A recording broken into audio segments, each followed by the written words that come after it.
बहुत बहुत स्वागत करता हूं आप सभी के अपने चैनल टेक स्टडी एंटरटेनमेंट पे। फ्रेंड्स, आपके बीएड एंट्रेंस एग्जाम में मात्र 19 से 20 घंटों का समय बचा हुआ है। तो अब आपको यहां पे थोड़ी सी टेस्ट के तौर पर इस क्वेश्चन को देख लेना जरूरी है कि आप इस क्वेश्चन में से कितना सही कर पाते हैं। ठीक है, तो मैं यहाँ पे भारतीय राज्य व्यवस्था से संबंधित कुछ प्रश्न कराने वाला हूँ जो आपके लिए यहाँ पे इंपॉर्टेंट साबित होने वाली है। तो आप एक बार जरूर वीडियो को देख लीजिएगा, छोटा सा वीडियो होगा। तो आइए शुरू करते हैं। पहला क्वेश्चन देखेंगे कि भारतीय संविधान के किस अनुच्छेद के तहत लोकसभा में अनुसूचित जातियों और जनजातियों के लिए आरक्षण दिया गया है। आपके सामने चार ऑप्शन है, अनुच्छेद 330, अनुच्छेद 332, 222 या 345। तो इसका राइट आंसर क्या होगा आपको बताना है। तो इसके राइट आंसर की बात करें तो ऑप्शन नंबर ए हो जाएगा, यानी कि 330। अनुच्छेद 330 के तहत लोकसभा में अनुसूचित जातियों और जनजातियों के लिए आरक्षण दिया गया है, ध्यान रखिएगा। अगला प्रश्न देखते हैं यहाँ पे कि अंडमान निकोबार द्वीप समूह का न्याय क्षेत्र जो है किस न्यायालय की देखरेख में आता है। ठीक है, तो आपके सामने चार ऑप्शन है, यहाँ पे आप आसानी से जो है चारों ऑप्शन को पढ़ लीजिए, फिर इसका आंसर दीजिए। आपको यहाँ पे 5 सेकंड का टाइम मिलता है।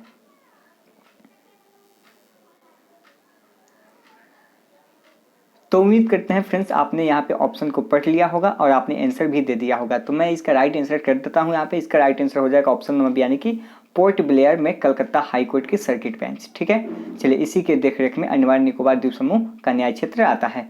अगला प्रश्न देखेंगे आप, यहाँ पे थर्ड नंबर है कि केंद्र शासित प्रदेश लक्षद्वीप के न्यायिक क्षेत्र का कार्य कौन सा न्यायालय करता है।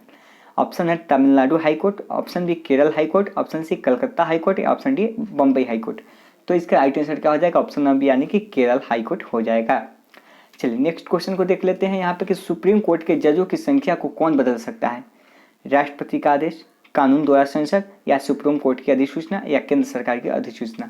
तो आपको बताना है कि जो सुप्रीम कोर्ट के जज होते हैं उनकी संख्या को कौन बदल सकता है। तो इसका राइट आंसर हो जाएगा ऑप्शन नंबर यानी कि कानून द्वारा संसद जो है उसकी संख्या को बदल सकता है।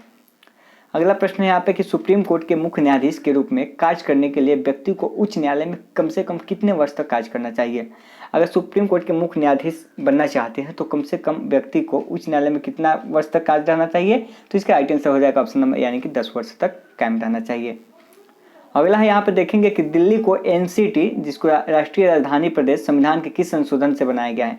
दिल्ली को भारत की राजधानी बनाया गया है तो किस संशोधन के तहत बनाया गया था, कौन सा संविधान संशोधन हुआ था। तो इसका राइट आंसर हो जाएगा ऑप्शन नंबर बी, यानी कि 69वां संविधान संशोधन हुआ था। आगे बढ़ते हैं अगले प्रश्न की ओर। तो अगला देखेंगे कि भारत में 3 स्तरीय पंचायती प्रणाली कितनी जनसंख्या से ऊपर वाले राज्यों में है। ऑप्शन है A 15 lakh, option B 25 lakh, option C 20 lakh और ऑप्शन डी 30 लाख। तो इसका राइट आंसर हो जाएगा ऑप्शन बी सी, यानी कि 20 लाख। भारत में 3 स्तरीय पंचायती प्रणाली की जनसंख्या जो है 20 लाख से ऊपर वाले राज्यों में है। अगला कि निम्नलिखित में से कौन जो है राज्यपाल को उसके कार्यकाल से हटा सकता है। अगर राज्यपाल को हटाना है तो कौन जो हटा सकता है, राज्य विधानसभा, संसद या फिर राष्ट्रपति, या इनमें से कोई नहीं। तो इसका राइट आंसर हो जाएगा ऑप्शन नंबर सी, यानी कि राष्ट्रपति जो है राज्यपाल को हटा सकता है। ठीक है, चलिए अगला प्रश्न देखेंगे यहाँ पे कि निम्नलिखित धार्मिक समुदाय पर विचार करना। आपको यहाँ पे सिख दिया हुआ है, बौद्ध है, जैन है, फारसी है। अब इसमें कह रहा है कि इसमें अल्पसंख्यकों को दर्जा किसे मिला हुआ है, कौन सा है इसमें जिसको अल्पसंख्यक का दर्जा मिला हुआ है। तो यहाँ पे देख लीजिए, इसमें बात करें तो सिख, बौद्ध, जैन, फारसी सभी को जो है यहाँ पे अल्पसंख्यक का जो है दर्जा मिला हुआ है। ऑप्शन नंबर यहाँ पे डी हो जाएगा। ठीक है, 1, 2, 3, 4 सभी को। अगला देखेंगे यहाँ पे कि भारत के संविधान के निम्नलिखित अनुसूची में कौन सा नया राज्य बनाने के लिए संशोधित किया जाएगा। ठीक है, फिर से क्वेश्चन सुनिए कि भारत के संविधान के निम्नलिखित अनुसूचित में कौन सा नया राज्य बनाने के लिए संशोधित किया जाना है। पहली अनुसूची, दूसरी अनुसूची, तीसरी अनुसूची या फिर चौथी अनुसूची। तो इसका राइट आंसर हो जाएगा ऑप्शन नंबर यानी कि पहली अनुसूची। अगला देखते हैं यहाँ पे कि भारत का संविधान भारत के सुप्रीम कोर्ट को केंद्र और राज्य के बीच विवादों का निर्णय किस क्षेत्र के तहत लेने का अधिकार देता है। ऑप्शन है अपीलीय न्यायाधिकार, वास्तविक न्यायाधिकार, या सलाहकार न्यायाधिकार, या रिट न्यायाधिकार। तो इसका राइट आंसर क्या हो जाएगा फ्रेंड्स, ऑप्शन नंबर यहाँ पे बी हो जाएगा, यानी कि वास्तविक न्यायाधिकार हो जाएगा। ठीक है, अगला प्रश्न देखते हैं यहाँ पे 18 नंबर की इनमें से कौन सा राष्ट्रपति चुनाव के लिए चुनावी कॉलेज का हिस्सा है लेकिन उसकी अपील के लिए कार्यवाही में भाग नहीं लेता है। लोकसभा, राज्यसभा, राज्य विधानसभा या फिर राज्य विधान परिषद। तो इसका आंसर हो जाएगा ऑप्शन नंबर सी, यानी कि राज्य विधानसभा। अगला है यहाँ पे कि स्वर्ण समिति से किसकी सलाह दी है। ठीक है, आपको बताना है कि स्वर्ण समिति ने किसकी सलाह दी है। आपके सामने 4 ऑप्शन है और आपको यहाँ पे 5 सेकंड का टाइम मिलता है। तो उम्मीद करते हैं कि आपने इस क्वेश्चन को और ऑप्शन को सही से पढ़ लिया होगा और इसका राइट आंसर भी कर दिया गया होगा। तो इसका राइट आंसर हो जाएगा ऑप्शन सी, यानी कि भारतीय संविधान में मौलिक कर्तव्यों को शामिल करना। अगला प्रश्न है कि लोकसभा की सर्वाधिक सीटें अनुसूचित जनजाति को किस प्रदेश में आरक्षित है। तो आपको बताना है कि लोकसभा की जो सर्वाधिक सीटें हैं अनुसूचित जनजाति की वह किस देश में है, आपको बताना है किस प्रदेश में है। तो इसका राइट आंसर क्या हो जाएगा, ऑप्शन नंबर यहाँ पे हो जाएगा ए, यानी कि मध्य प्रदेश में। कहाँ पे है, मध्य प्रदेश में। अगला प्रश्न देखेंगे यहाँ पे कि निम्नलिखित में से कौन सा विषय 7वीं अनुसूची की समवर्ती सूची में शामिल है। तो इसका राइट आंसर क्या हो जाएगा, ऑप्शन नंबर यहाँ पे बी हो जाएगा, यानी कि सार्वजनिक स्वास्थ्य और स्वच्छता। ठीक है, चलिए अगला प्रश्न देखते हैं यहाँ पे कि उपराष्ट्रपति को जो हटाने का प्रस्ताव किस में पेश किया जा सकता है। ठीक है, उपराष्ट्रपति को हटाने का प्रस्ताव किस में पेश किया जा सकता है। तो आपके सामने 4 ऑप्शन है, आपको 4 ऑप्शन में से एक को सिलेक्ट करना होगा। तो इसका राइट आंसर हो जाएगा ऑप्शन नंबर बी, यानी कि केवल राज्यसभा में। उपराष्ट्रपति को हटाने का प्रस्ताव जो है केवल राज्यसभा में ही पेश करना होगा।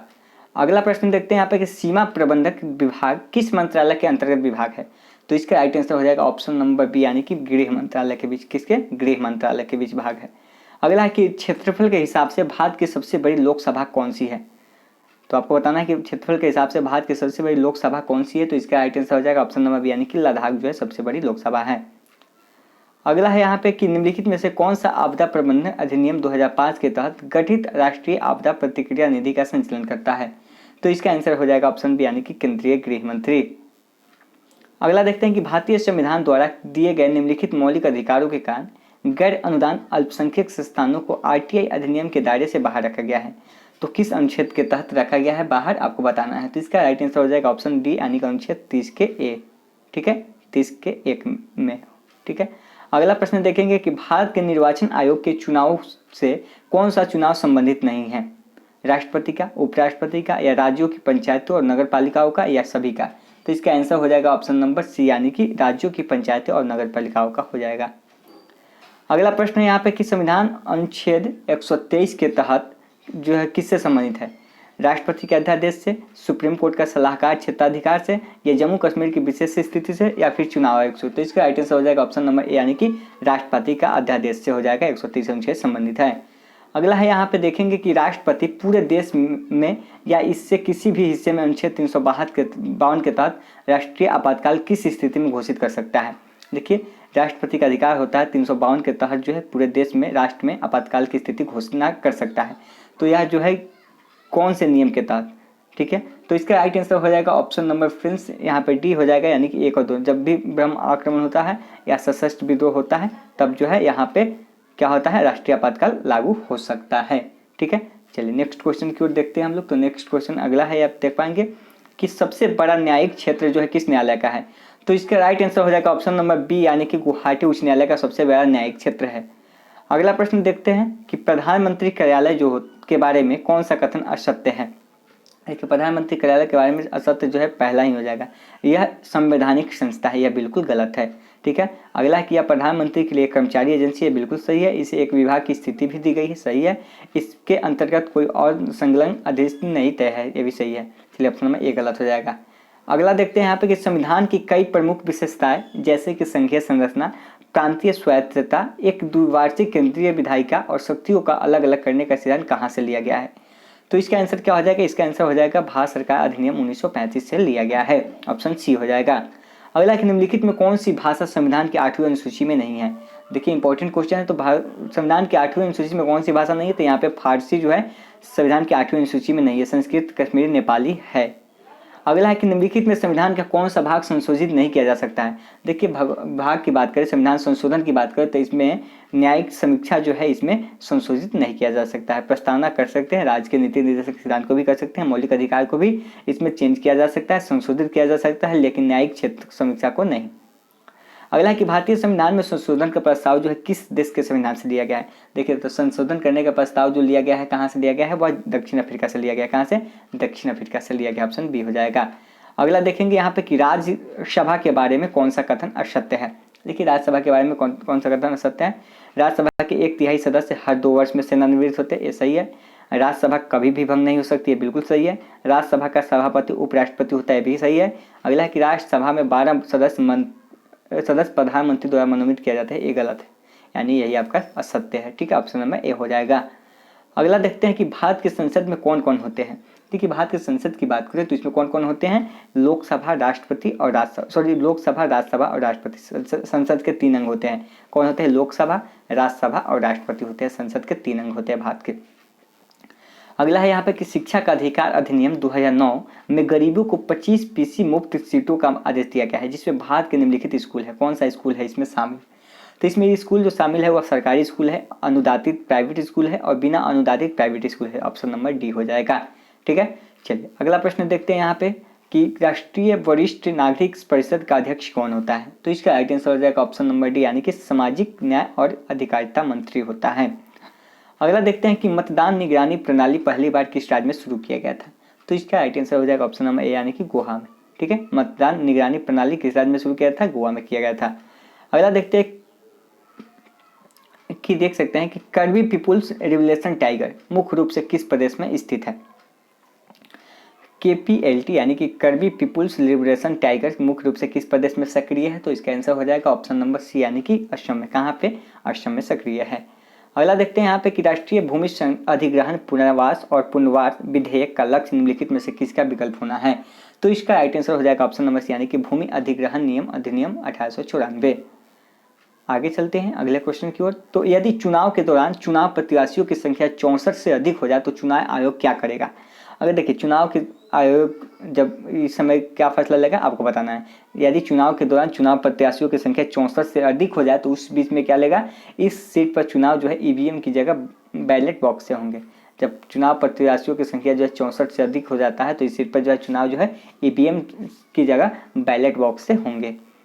अगला है कि EVM में अधिकतम कितने प्रत्याशी हो सकते हैं। तो अभी मैंने आपको बताया कि इससे अधिक नहीं हो सकते। EVM में जो है अधिक से अधिक 64 प्रत्याशी जो है हो सकते हैं। ठीक है, चलिए अगला प्रश्न देखते हैं यहाँ पे कि आमतौर पर चुनाव आयोग के नियमानुसार पोलिंग बूथ मतदाता के घर से अधिकतम कितनी दूरी पर हो सकता है।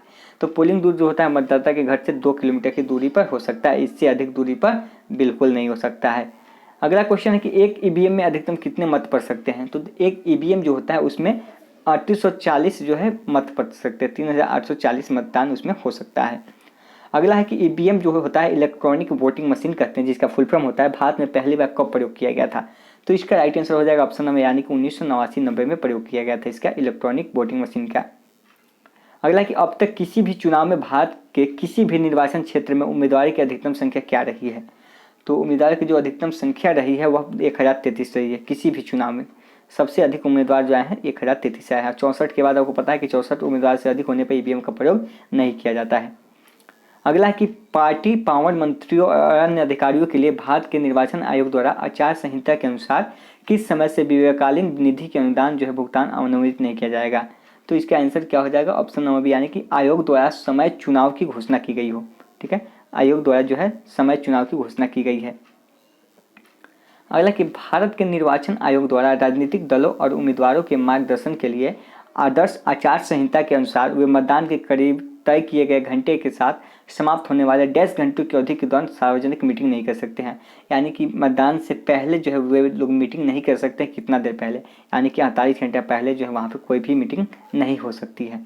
ठीक है, चलिए आचार संहिता उस समय लागू रहता है। हालांकि भारत के दूरसंचार और नियामक प्राधिकरण की स्थापना कब हुई थी।